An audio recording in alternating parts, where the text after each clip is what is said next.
You know, I had just graduated from high school, born and raised on a farm. Opportunities didn't seem to be plentiful.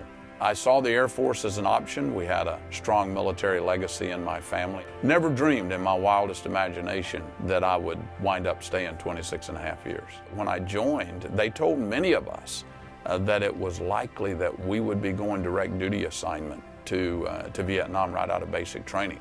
But it was in our 17th day of training that the Paris Peace Accords were signed, and so all of a sudden the whole plan ahead changed.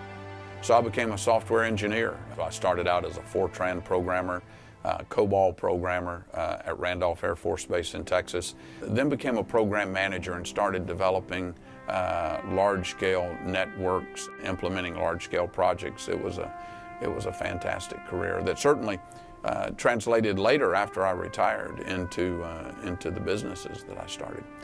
In many ways, the military was leading the effort in computing technologies in those days. And we were very much in the Cold War, so we were looking over the border for intercontinental ballistic missiles, space systems to make sure that we could see what would be coming our way. There was a lot of emphasis on remaining state-of-the-art. I actually conceived the idea of an iPad type device back in the mid-'80s, but the technology was not there to deliver it. Jokingly tell folks that I get the bragging rights, but Apple gets the money. During the Gulf War, I was stationed at the Air Force's what was called the Standard Systems Center. I was the executive officer to the commander there, and so we were involved in all of like the combat ammunition system. We touched software that dealt with every aspect of the Air Force's operational mission that ultimately benefited the warfighter. During the Khobar Towers bombing in '96, I had 2 of my airmen in my unit that I had deployed with the 33rd Fighter Wing. That's where 19 Americans were killed. All of them were from my base, and one of my troops received a Purple Heart for his injuries. He actually lived in the dormitory that was blown up.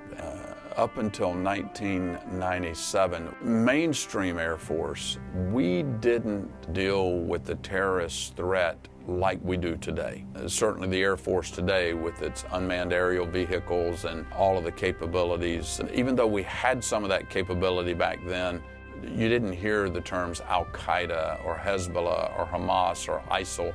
Now, when I left Eglin in '97 and went to U.S. Special Operations Command, that's where I began to learn that there was another evil element out there that we had to be prepared for. I ultimately wound up as the director of the CIO staff, the Chief Information Officer staff. And my job was working all of the communicating and computing programs for special operations, whether it was Army, Air Force, Navy. We were involved, for example, in Y2K and making sure that all of the embedded systems were capable of handling the turnover of the clock. Communicating and computing technology basically controls the world today. Almost all of our military infrastructure, radar, that's all communicating technology, backed and undergirded by a strong platform of computing technology. And we're going to have to stay on top of it, because if the bad guys get in, it's going to be very, very difficult. Maintaining our national security, that's number one. We've got to do a better job with making sure that we've got the funding and the resources for our men and women in uniform to do their jobs.